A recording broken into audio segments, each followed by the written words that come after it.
Bonjour à tous et bonjour à toutes. Aujourd'hui, pour compenser la banalité de mon propos, je voulais vous présenter quelques-unes des roses de mon jardin, des roses anciennes et des roses modernes. Parmi les roses anciennes, il y avait Rosa centifolia muscosa, Cuisse de nymphe émue, Madame Isaac Pereire.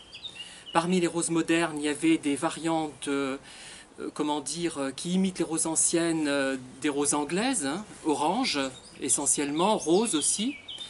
Il y avait aussi les variétés de pierre de Ronsard qui n'ont que peu de parfum mais qui sont très jolies et très vigoureuses. Mais malheureusement l'éclairage n'était pas bon, si bien que je fais cette vidéo dans un coin de mon jardin où il n'y a pas beaucoup de fleurs.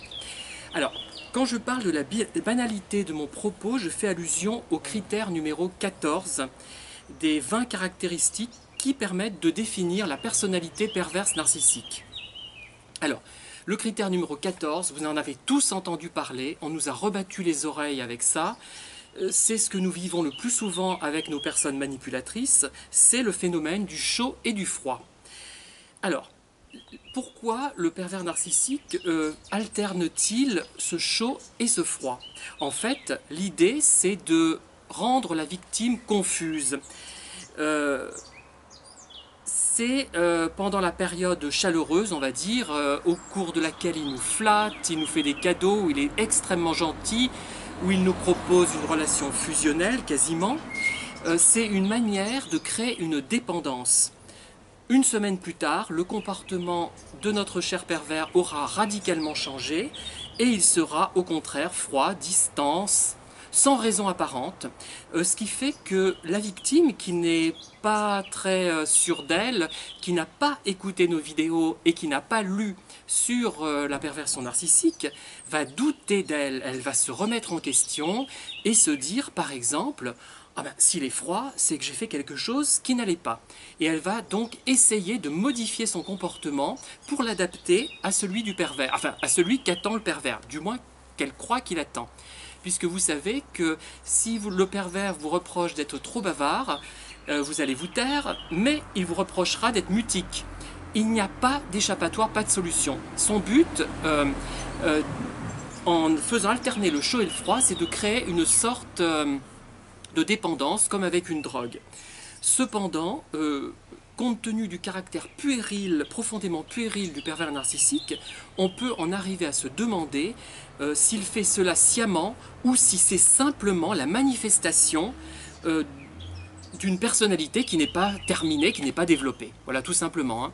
Donc, l'idée de méchanceté, elle est discutable. C'est-à-dire que, effectivement, c'est quelqu'un qui n'a pas terminé son développement. Hein. Comme on l'avait expliqué dans une autre vidéo, il semblerait que le pervers narcissique ait arrêté son développement entre 4 et 12 ans.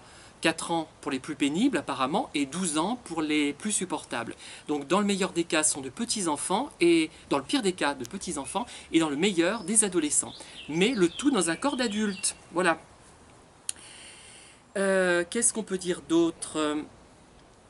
Je crois que j'ai à peu près tout dit hein, sur la question. Hein. Ah oui, une fois que le pervers narcissique a alterné ses chauds et ses froids, il ne faut pas qu'il aille trop loin quand même, puisqu'il va perdre sa victime s'il va trop loin. Eh bien, il va recommencer à être chaleureux, par exemple, ou alors accorder quelques miettes. C'est vrai qu'on a l'impression souvent d'avoir des miettes. Il faut aussi éviter de confondre des pervers narcissiques avec des gens dont la messagerie Internet ne fonctionne plus. Oui, parce que j'ai expérimenté ceci récemment.